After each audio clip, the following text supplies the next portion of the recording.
참 어렵죠. 바른미래당이 워낙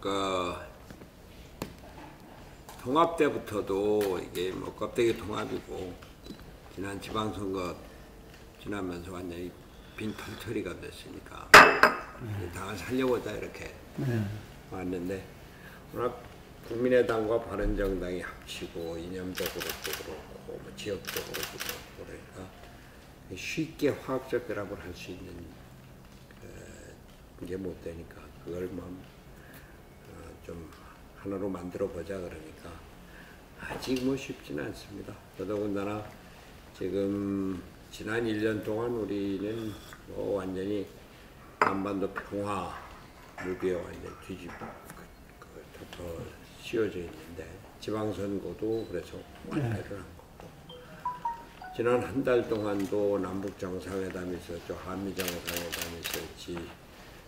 문재인 대통령의 유엔 총회 연설이 있었죠. 특히 한미 정상회담에서는 양 정상이 백두산 장군봉을 나서 쫙 쳐들고 또 천재물도 아주 뭐 국민들한테 감동과 감격이었죠. 화해, 뭐 평화 이런 것들 거기에 뭐 다른 게 들어갈 수가 없는 그런 상황이니까 우리가 뭐 처음에 잠깐 컨벤션 효과를 보는 듯 했지만 다시 이제 조정되고 그 지지율이 이렇게 올라가지도 않고 뭐 어렵죠. 그러나 내부적으로 뭐 전체적인 평가가 그런 대로 안정을 좀 찾았다. 그 당직자 사무처 당직자들도 통합을 이번에 이제 지방선거 끝나고 사무실 합치거든요. 따로따로 있었잖아요. 이제. 그렇죠, 그렇죠. 이제 일단 사무실은 합쳐졌습니다. 그러면서 조금씩 안정을 찾아가는 것 같고 구조조정도 뭐 어차피 구조조정이라는 게 뭐 말썽이 생기는 거 아닙니까? 그런데 그런 대로 자리를 잡아가는 것 같고 그래서 이제 앞으로 우리가 어떻게 정체성을 제대로 찾고 또 민생 경제에서 우리 역할을 찾는가 또 정치 구조 개혁에서 어떤 가능성을 보여주는가 이런 데 있다 봅니다. 저는 중도 개혁 정당이라고 봅니다. 왜냐하면 우리 정치가 전체적으로 좌이동을 좀 했어요. 그러니까 뭐 평화당이 강세를 보이고 더불어민주당은 뭐 압도적인 강세를 보이고 근데 그 우측이 상당히 넓게 있는데 이게 뭐 질이 멸렬이거든요. 자유한국당이 뭐 숫자로는 제일 야당이지만 제일 야당으로서 제대로 인정받지 못하고 국민들로 봐도 그런 정통성을 인정받지 못하고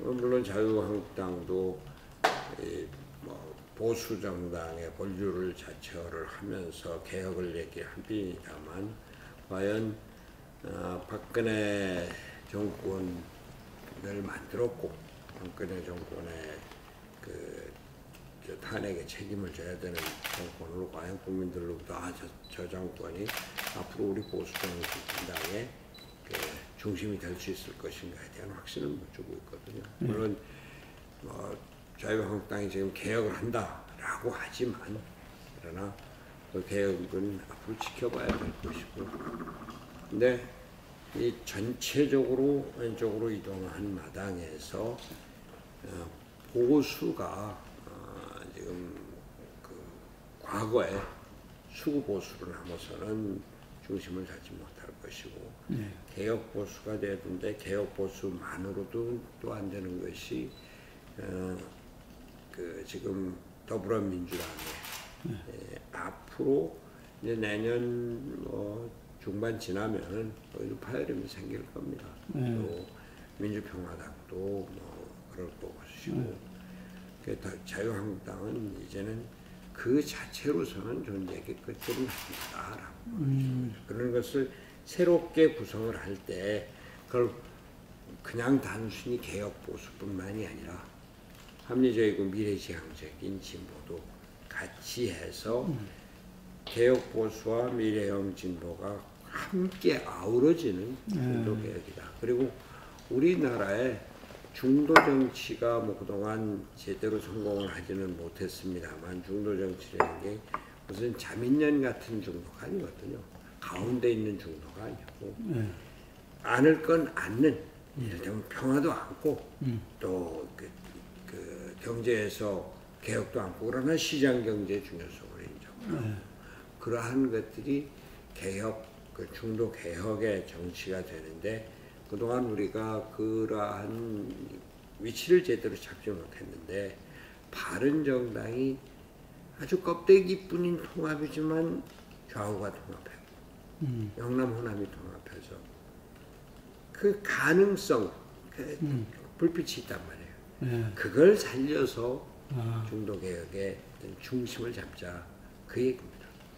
그러니까 이 일정 정도 우리 정치가 그러니까 클릭을 했으니까 지금 바른정당이 사실상 나머지 중도 보수 부분의 중심이다. 그렇죠.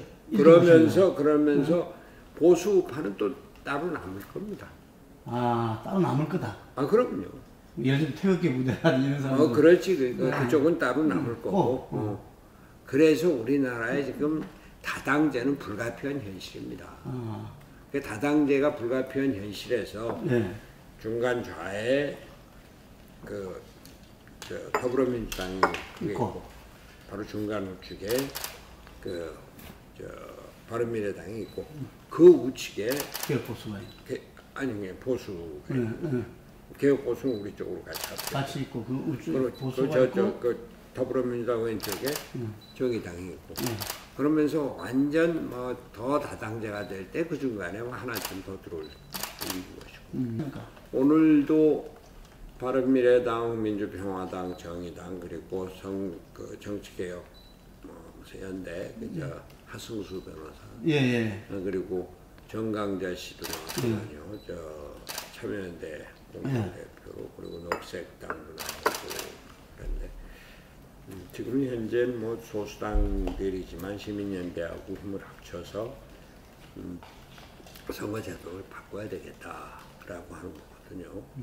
근데 마침 어제 그 초월에 국회의장 모임에서 이해찬 대표가 연동형 비례대표제가 제1당인 더불어민주당에는 손해인데 그래도 전체적인 흐름이 그렇다고 그러면 뭐 받아들이겠다 이런 얘기거든요. 맞습니다. 그래서 그런 가능성들이 그래도 우리나라 정치사에서 가장 처음 이렇게 보여지는 거기 때문에 한번 열심히 해보려고 합니다. 그 이정민 대표 골든타임이다 뭐 이런 말도 했는데 그러니까 지금 문제는 자유한국당이네요.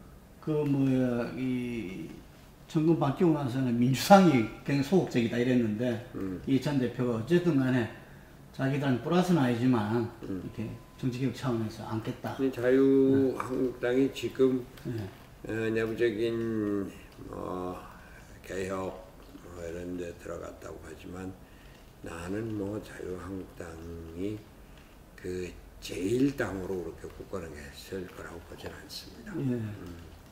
그러면은 어차피 제1당이나 제1야당이 안 되면은 그 연동형 비례대표제에 관심을 갖게 될 거다 이런 생각을 하고 자유한국당의 많은 의원들이 그런 데 대해서 좀 관심을 갖지 않을까 생각해요.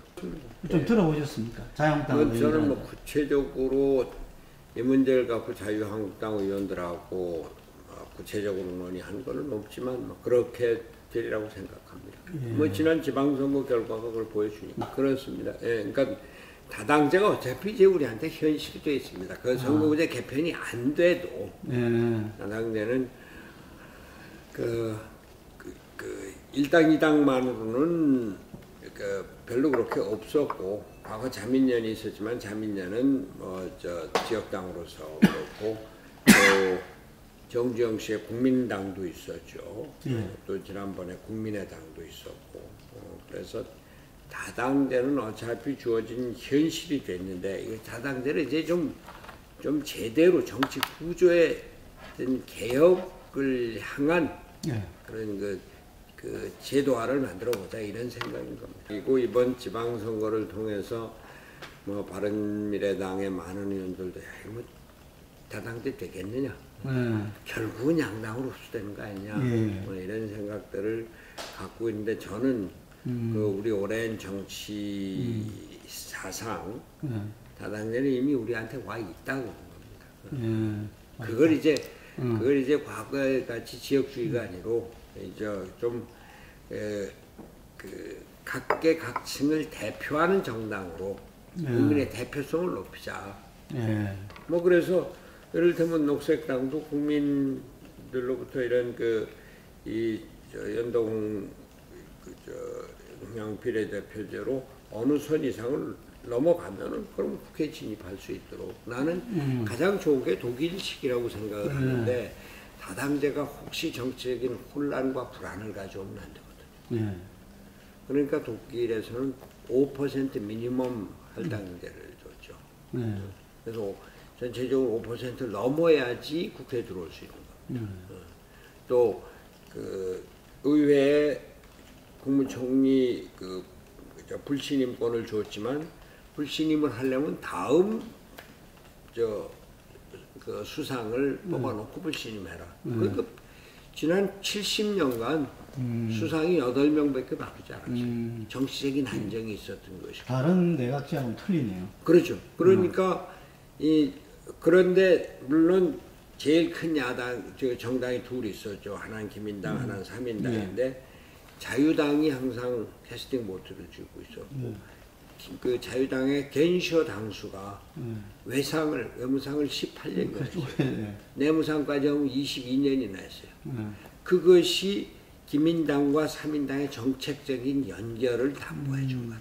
일관성 담보했겠네요. 그렇죠.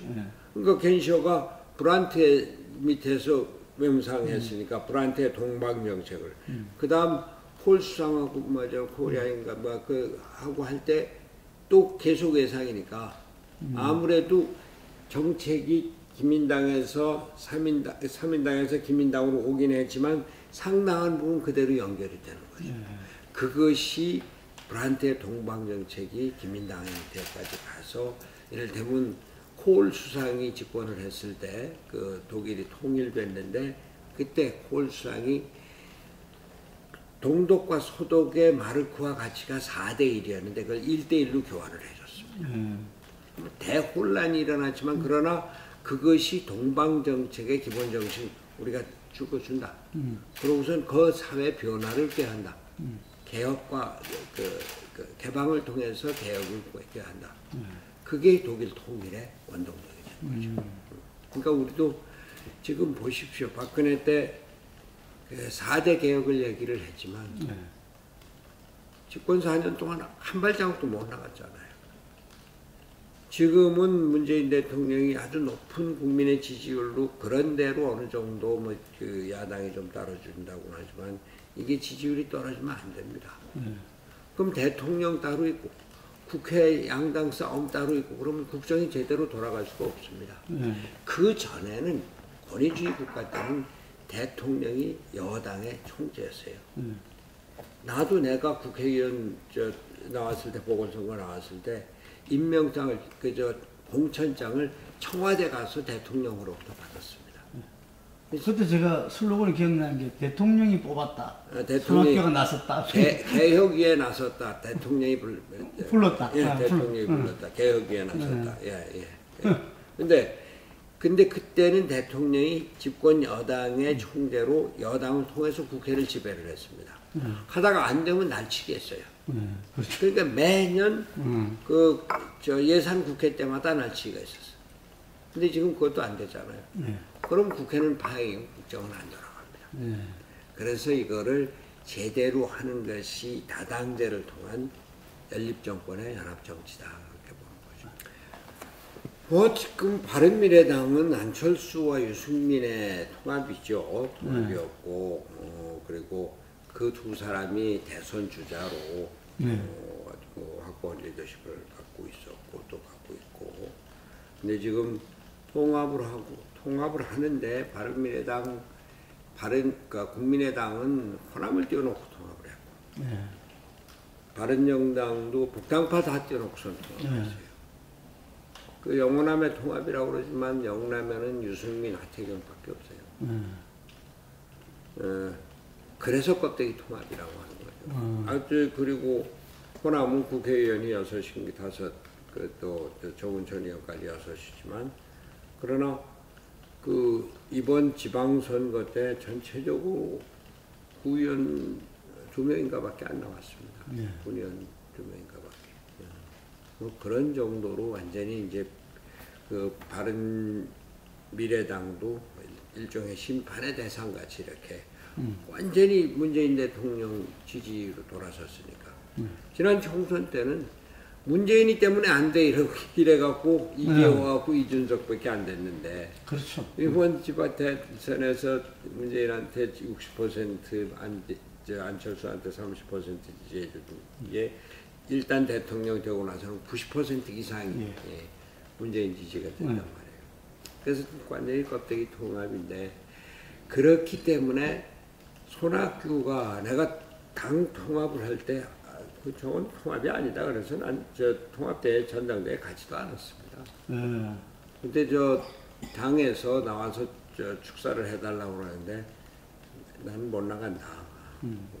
전당 그 통합을 하는데 통합 전당대회도 없었거든요. 당원을 2번이나 바뀌었다가 안 되니까 그냥 뭐 전당대회도 없이 그래서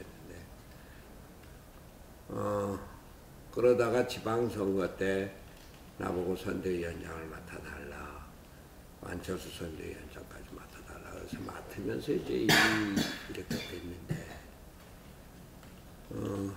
나는 내가 리더다 이런 생각은 이제 뭐 다 버린 거고 당을 어떻게든 살려서 중도 통합, 중도 개혁의 가능성을 가진 걸 이거 좀 한번 살려보자. 그렇게 해서 이 우리나라 중도 통합 개혁의 어떤 새로운 정치를 한번 열어보자. 그런 겁니다. 양당 체제에 그냥 극대 극에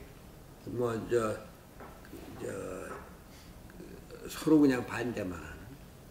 여당은 집권당 청와대 걸 그대로 앵무새처럼 반복만 하고 야당은 무조건 반대입니다. 자유한국당 보세요. 남북평화 그 자체를 거부하고 있는 거 아닙니까? 그래서는 안 되죠.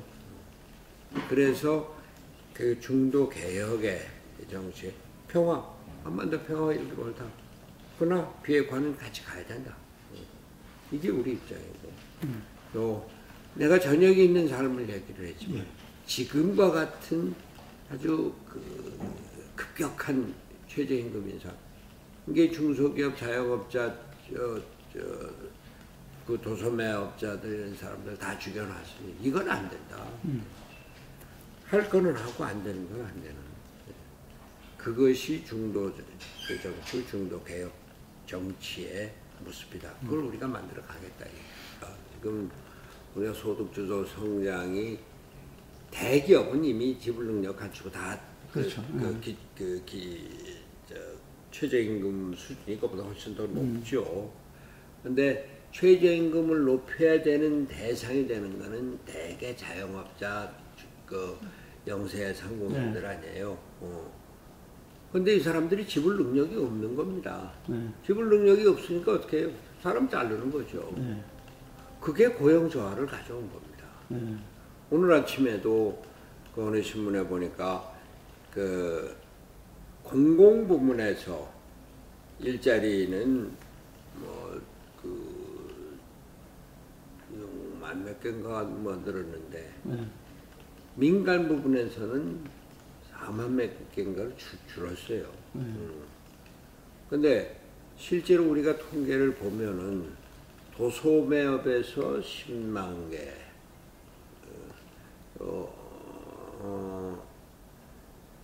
음식 숙박업에서 뭐 한 10만여 개, 또 경비와 같은 시설 관리업체에서 뭐 10만 개, 각각 12만 개, 8만 개, 뭐 12만 개 뭐 이런 식으로 해서 전부 다 하여튼 32만 개가 줄었습니다. 근데 편의점에 가봤더니 편의점 연합회 가봤더니 편의점의 평균 고용이 2017년에 4.5명이었답니다. 편의점당. 근데 2018년에 3.5명으로 줄었어요. 10명에서 9명, 1명 준 게 아니고 4명에서 3명으로 그러니까 한 25%, 30%가 준 겁니다. 그걸로 5만 명의 실업자가 생겼다. 근데 지불 능력이 없는데 그 정부의 정책이라는 건 최저임금 올려야 되지만 한꺼번에 16.4%를 올리니까 감당을 못한 거예요.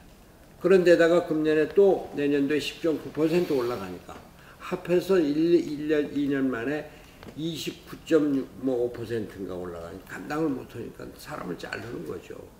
아니 내가 항상 다니는 저 인사동의 밥집에 한정식집에 한정식 코스가 없어요. 그럼 단품 메뉴만 해. 왜냐 그랬더니 주방에 있는 사람을 내보내고 주인 아줌마가 들어가서 하는데 그 많은 메뉴를 다 할 수가 없다 이게. 몇 개만 주문받고. 그러면 그 손님이 잘 줄어들 거 아니에요. 또 한 집은 내가 20몇 년 전에 다닌 집인데 아주머니 둘이 일을 하다가 아주머니 하나 잘랐어요. 아주머니 혼자 일을 해. 낑낑 매죠. 이게 지금 현실이다 이게. 그러니까 소득주도 성장은 이런 소위 이데올로기 편향된 이런 겁니다. 나도 저녁에 있는 삶을 얘기할 때는 저녁에 있는 삶이라는 게 모가지 잘려갖고 집에 가서 쫄쫄 굶는 저녁에 있는 삶입니까? 여유 있고 뭐 영화도 보고 책도 보고 가족하고 뭐 외식도 하고 그러면서 내일도 준비하고 근데 그런 걸 쓸 수 있는 가처분 소득이 아예 실업으로 없어져 버렸으니까 그러면은 그걸 보고 안 된다. 이건 이제 그 속도를 좀 늦춰야 된다. 그것은 최저임금 인상 내년에는 없애야 되는 또 10.9%를 올렸어요. 불가역적이다 그러더라고요. 네? 불가역적이다. 글쎄. 네, 고칠 수가 없다. 네. 안 됩니다. 그러고서는 대통령부터 올바른 경제정책이다 얘기하잖아요. 또 무슨 저 여당 대표는 과거 정권의 잘못이 지금 이렇게 누적돼서 그렇다고. 또 뭐 경제실장이나 이런 사람들은 뭐 좀 참아달라요. 통증이다 이러고. 효과 좀 있으면 나타난다 이러고. 근데 지금 나타나요. 저거는 빨리 고치지 않으면 우리나라 경제가 망합니다. 벌써 내년도 경제 성장률을 3%에다 2.9%, 2.8%, 2.7%까지 내려가고 민간경제연구소는 2.5%까지 내려가고 근데 미국 경제 성장률은 3.8%예요. 세계 경제 성장률이 그렇게 되고 그 우리만 지금 그 주요 국가 중에서 우리만 지금 돈두박질 치고 있거든. 자동차가 수출이 늘고 있습니까? 반도체 항상 위험하고. 여기에서 지금 이양 말이 나온 김에 대표님이 볼 때 어떻게 경제 가야 된다고 좀. 우선 다른 것보다도 대통령 자신의 경제 철학이 바뀌어야 됩니다. 경제는 시장에서 움직이는 거다. 정부가 마음대로 할 수 있는 게 아니다. 일자리는 기업이 만드는 거다. 예산 가지고 경제를 하려고 하면 안 된다 이런 거. 그렇지. 예산 갖고 경제를 하려고 그러니까 공공부문 일자리 늘어나고 있어요. 근데 공공부문은 전체 일자리의 3.8%인가밖에 안 됩니다. 공공부문 한번 많아봤자 전체 민간기업이 뭐 우리나라 기업 전체 일자리가 뭐 2,800만 개라고 그러니까 거기에 그 95%, 96%가 민간 부분에서 일어나는 겁니다. 근데 민간 부분에서 뭐 어렵다 그러면 좀 보조 좀 해줄게. 그러니까 보조해 주는 게 무슨 피해가 나는지 아세요? 여태까지 이를테면 최저임금이 170만 원이었는데 한 200만 원 이렇게 주는 데가 있었단 말이에요. 보니까 170만 원 이하를 주면은 한 달에 13만 원이니까 정부에서 보조를 받는데 네. 내가 200만 원 줘갖고 못 한단 말이에요. 그러니까 너 170만 원 낮추고 30만 원 그냥 공짜로 줄게. 그러고선 13만 원 보조 받는 이런 식의 게 나타나는 거예요. 그런 것들이 중소기업을 자꾸 허약하게 만드는 겁니다. 그걸 시장에 맡겨야지 정부에서 예산으로 지원을 하니까.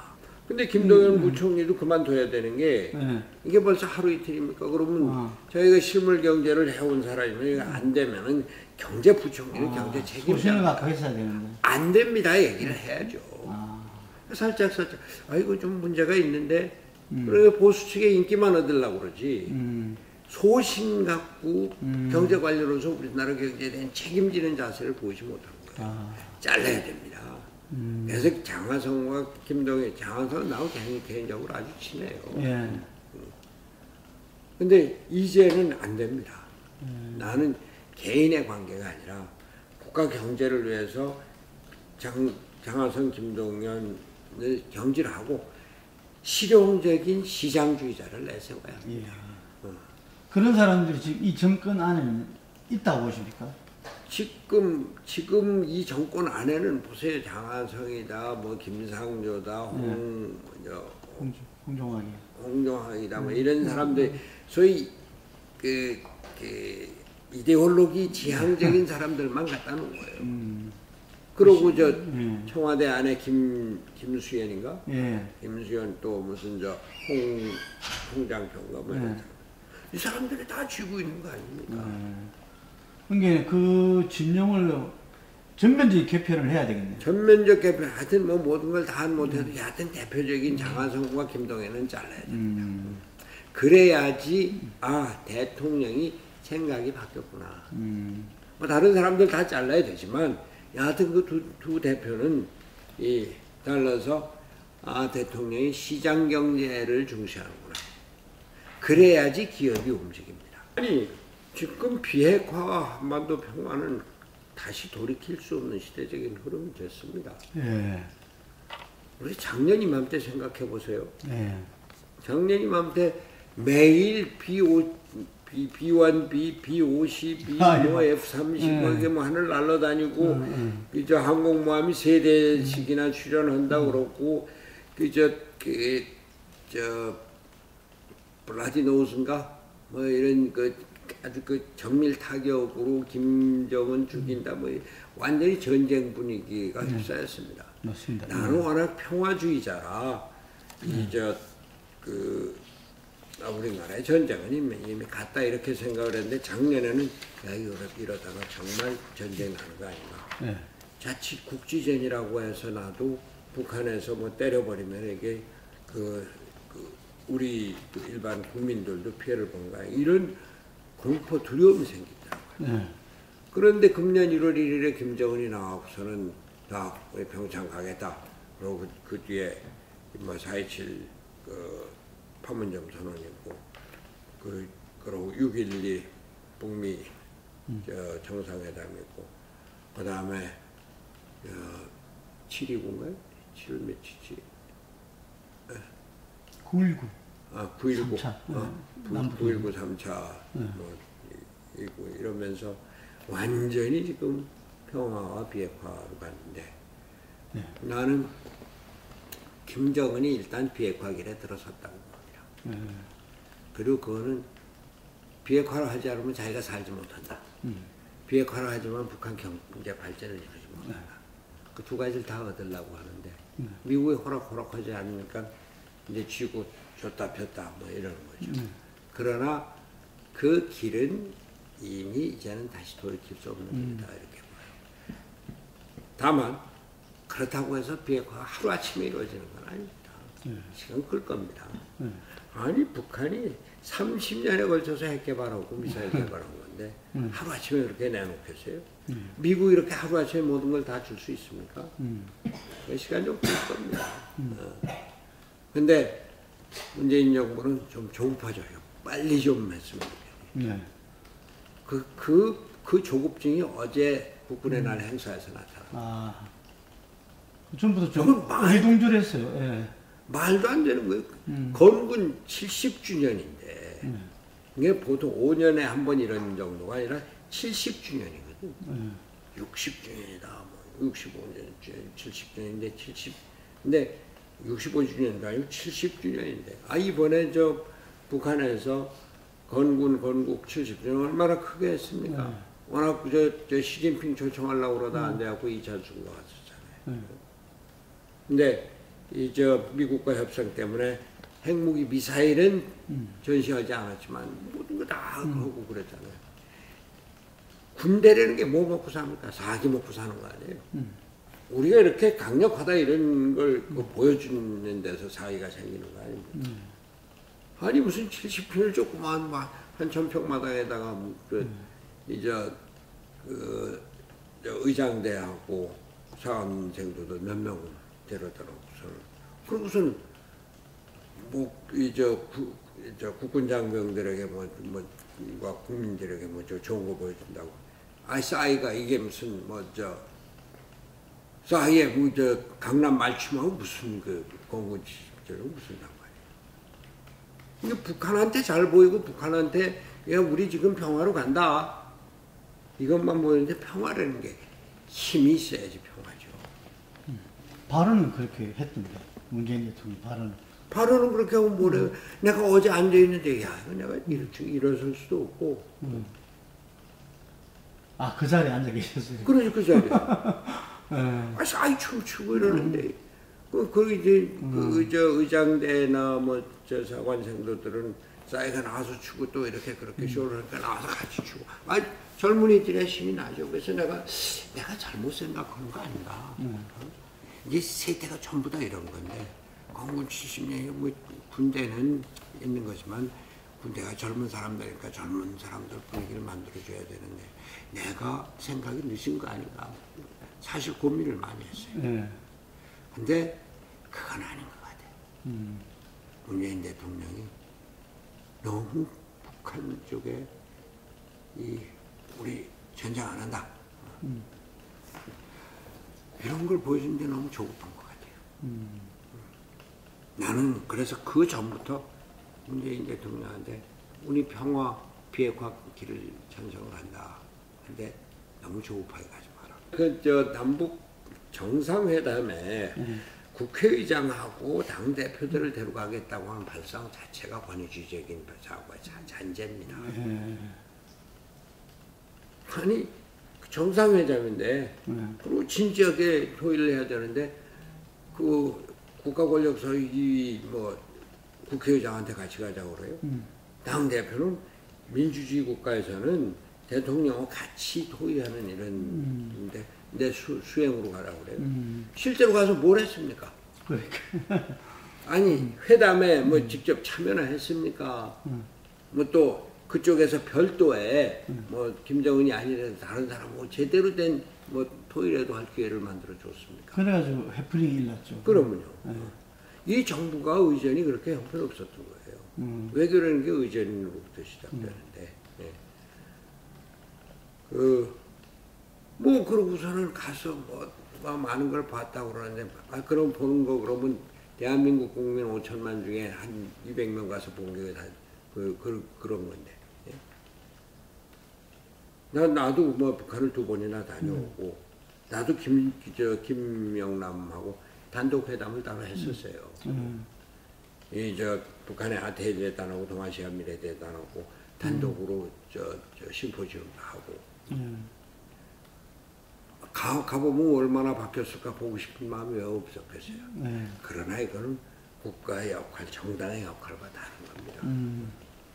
근데 국회회담을 한다고 하니까 국회회담에 어떤 급으로 우리가 참여할지 모르지만 국회 단위의 회담이면 같이 참여를 하겠다 이런 겁니다.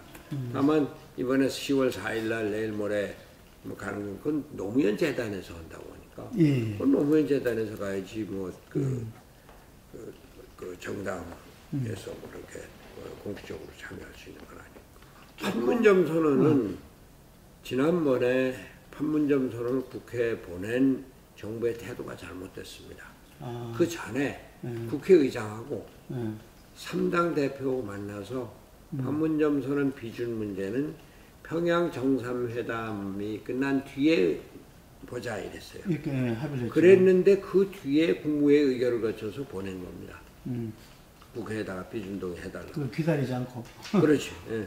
그 며칠 상관인데 예. 어차피 그 동안에 이게 처리될 것도 아닌데 처리해라 그러면서 보낸 거예요. 평양 그런데다가- 가기 전에 보내려고 그랬는데. 예. 그런데다가 내용도 앞으로 남북철도, 남북도로 뭐 이런 뭐 여러 가지가 있는데 그 우선 당장 1년 동안 쓸 예산 추가로 2,900억, 합해서 4,200, 4,700, 뭐 12억인가, 뭐 5천억 원 정도에 해당하는 것만 보낸 겁니다. 그냥 국회 무시입니다. 그러니까 지금 평양 그 선언을 뭐 비준동이 하려면 자 철도 뭐 이런 거 시간을 좀 갖고 추계를 제대로 해서 전체적으로는 어느 정도 걸린다.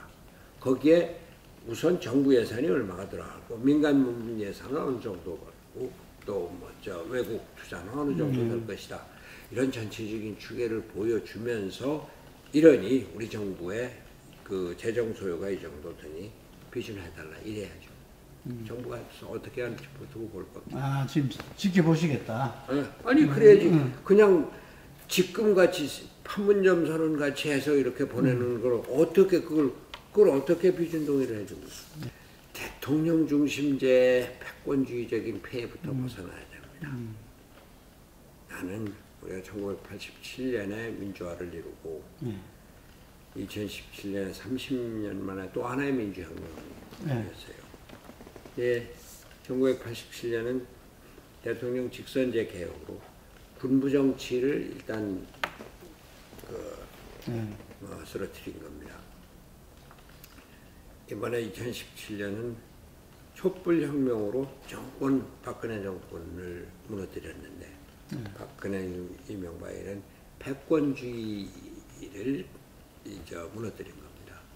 그리고 국민주권주의를 우리 국민이 촛불로 권력을 뺏은 거니까. 그런데